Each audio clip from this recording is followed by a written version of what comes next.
Justice retired شائق عثمانی کی رائے آپ نے سنی، معتبر رائے ہے۔ ہم ذرا آپ کو آنے والے دنوں میں پیپلز پارٹی کی ممکنہ سیاسی لاء عمل کا بھی ایک تجزیہ دینا چاہتے ہیں۔ پیپلز پارٹی کا رد عمل کیا ہوگا؟ آج بیرسٹر اعتزاز احسن کی پریس کانفرنس کے اندر وہ تمام اشارے موجود تھے جو آنے والے دنوں میں پیپلز پارٹی کے لاء عمل کی بنیاد بن سکتے ہیں۔ انہوں نے سپریم کورٹ سے باہر آنے کے بعد اظہار رائے کی ضرورت کو اہمیت نہیں دی، لیکن پھر بھی اظہار رائے انہوں نے کیا ضرور۔ آغاز انہوں نے کیا کہ کورٹ کا ورڈکٹ واضح ہے، اس پر بات کرنے کی ضرورت نہیں ہے۔ آپ نے سن لیا فیصلہ، اس پہ مزید اظہار رائے کرنے کا تو کوئی ضرورت نہیں۔ میں نے کیا کہا عدالت میں اور عدالت کے ججوں نے کیا کچھ کہا، یہ آپ کے سامنے اوپن کورٹ میں ہوا ہے، اس پہ آپ کامنٹ کرنے کی ضرورت نہیں ہے۔ تو پیپلز پارٹی کا رد عمل ہوگا کیا؟ جو سب سے بڑا سوال ہے میرے خیال میں، سب سے اہم جو نقطہ پیپلز پارٹی آنے والے دنوں میں اٹھائے گی اور آرگومنٹ آپ سنیں گے وہ یہ کہ سیاسی حکمران ہی زیر عتاب آتے ہیں۔ جو جرنیل ہیں اور جو طالع آزما ہیں ان کو عدالتیں چھوٹ دیتی ہیں۔ یہ بات چیت آج اعتزاز احسن نے اپنی پریس کانفرنس میں بڑے واضح انداز سے کی۔ بدقسمت تاریخ میں 4 وزرائے اعظم کے بارے میں توہین عدالت کے مرتکب ہونے کے الزام لگ چکے ہیں۔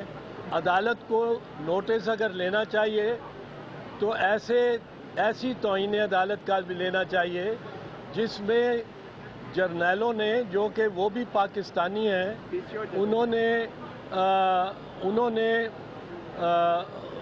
ججوں کو صرف برخاست ہی نہیں کیا، گرفتار کیا ہے، بچوں سمیت چیف جسٹس پاکستان کو گرفتار کیا، گرفتار نظر بند رکھا۔ وہ توہین عدالت بھی ہونی چاہیے۔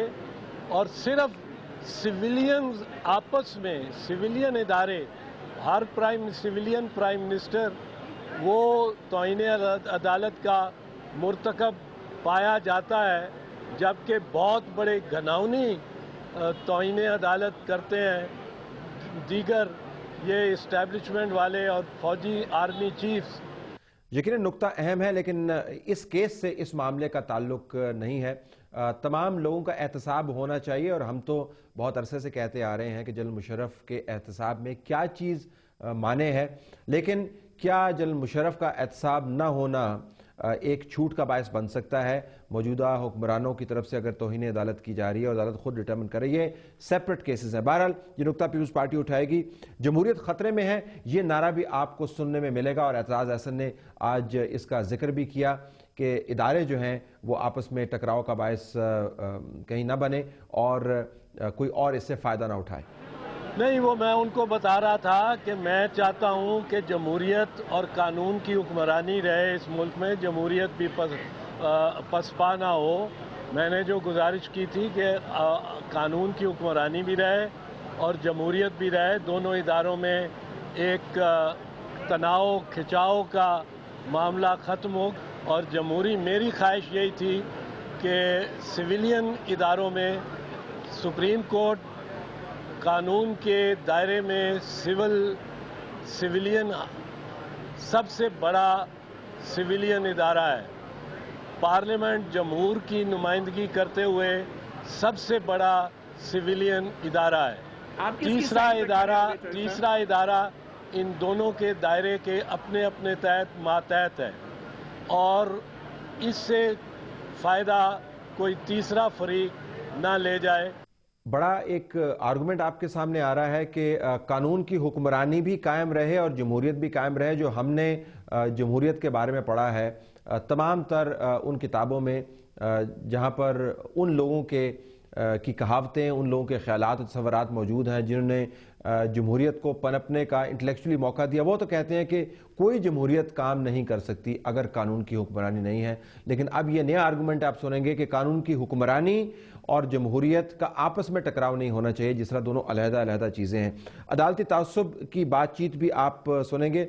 آج اعتزاز احسن نے عدالتی تعصب کا ذکر براہ راست تو نہیں کیا، لیکن یہ ذکر یقیناً کیا کہ پرائم منسٹر صاحب درگزر کی جا سکتی تھی۔ پرائم منسٹر صاحب تو ایک بڑے بھلے مانس شخص ہیں، ان کے اوپر شاید عدالت نے ہاتھ ذرا سخت رکھ دیا۔ یوسف رضا گیلانی جو مرنجا مرنج ایک نرم گفتار شخصیت ہے اور طبعاً مختلف ہیں، ان کو بھی نوٹس، ان کی بھی حاضری ہوئی ہے۔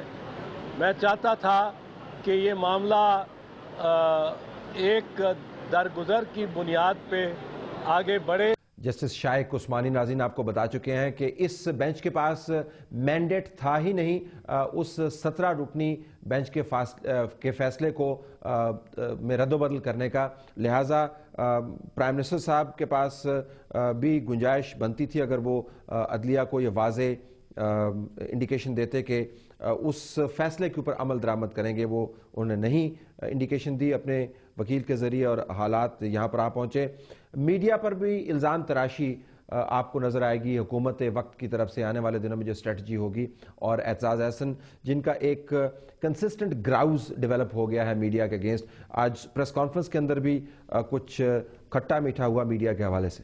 کیا تھی اور آپ کیوں نہیں کوئی پیشکش نہیں کی گئی، عدالتیں پیشکشیں نہیں کرتی، عدالتیں پیشکشیں نہیں کرتی۔ یہ میڈیا بڑی عجیب عجیب آپ خبریں لگا دیتے ہیں اور کسی کو ٹویسٹ کر کے، کسی کو کچھ کر کے، اور آج بھی میں نے شکایت کی ہے۔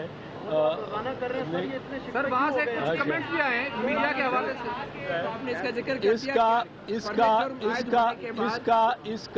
اب آپ ذرا مجھے بات کر لینے دیجیے، میں آپ کے سوال کا جواب دینے کا پابند نہیں ہوں، چاہے آپ نے بھی نہیں کیا، پر بات کر لینے دیں مجھے، بات کر۔ نے ساری آپ کے رپورٹ کیے ہیں، بیانات آپ کے سارے دلائل رپورٹ کیا جی، ہم نے سارے دلائل رپورٹ کیا۔ میڈیا سے چند سیکشن سے گلا ہے۔ وزیر اعظم کا اخلاقی اور قانونی طور پہ ان کے عہدے پہ کیا اثر پڑے گا فتح جرم عائد ہونے کے بعد؟ یہ جب دیکھیں گے کیا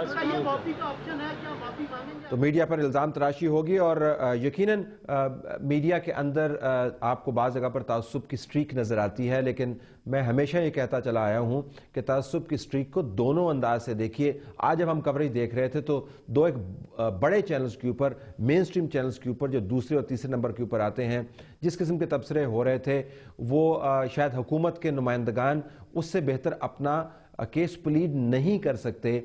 اس کے اندر رپورٹر بھی موجود تھے، اس کے اندر اینکرز بھی موجود تھے، اور 2-2 گھنٹے حکومت کا موقف انہوں نے حکومت کے نمائندگان کے بغیر بیان کیا۔ تو یقیناً تعصب کی سٹریک ہے، لیکن دونوں زاویوں کو ہم نے دیکھنا ہوگا۔ پیپلز پارٹی کی طرف سے احتجاج کی پالیسی بھی سامنے آ سکتی ہے، اور اعتزاز احسن نے اپنی پریس کانفرنس کے اندر کہا کہ میں سیاسی آپشنز کے اوپر بات نہیں کرنا چاہتا، اگرچہ سیاسی آپشنز موجود ہیں۔ یہ اب کیا آپشنز ہیں مجھے نہیں پتا، یہ سیاسی اعتبار سے آپشنز ہوتی ہیں، وکالتی اعتبار سے میرا ان سے تعلق نہیں ہے ان آپشنز۔ تو پیپلز پارٹی ناظرین بات کرے گی کہ سیاسی حکمران زیر عتاب ہے، جمہوریت خطرے میں ہے، عدالت متعصب ہے، میڈیا باعث ہے، ہم احتجاج کرنا چاہتے ہیں، عین ممکن ہے کہ حکم عدولی کی راہ بھی اپنائیں، یہ بھی عین ممکن ہے کہ وزیر اعظم کی قربانی بھی دے دی جائے، اور اس معاملے کے اندر بڑا واضح انڈیکیشن ہے کہ اعتزاز احسن صاحب کا جو مینڈیٹ تھا وہ یہ تھا کہ صدر آصف علی زرداری کی امیونٹی یا استثناء کے اوپر بات بالکل نہیں کرنی، کیونکہ وہ تو معاملہ ایسا ہے جو اٹھایا جا ہی نہیں سکتا۔ وزیر اعظم صاحب کو حتی الوسع ڈیفینڈ کرنے کی کوشش کریں، اگر نہیں کر پائے تو خیر ہے، کوئی نہیں، وزیر اعظم کی قربانی ہو سکتی ہے، لیکن استثناء کے اوپر ہم بات نہیں کرنا چاہتے۔ تو وزیر اعظم صاحب کی قربانی ہو سکتی ہے، لیکن صدر مملکت کا استثناء جو ہے وہ زیر بحث نہیں آ سکتا۔ یہ اس تمام مقدمے کا، ان تمام پروسیڈنگز کا نچوڑ تھا، جس کے نتائج ہمیں مزید دیکھنے کو ملیں گے آنے والے دنوں میں۔ ہماری طرف سے یہ کچھ ناظرین، اجازت دیجیے، اللہ حافظ۔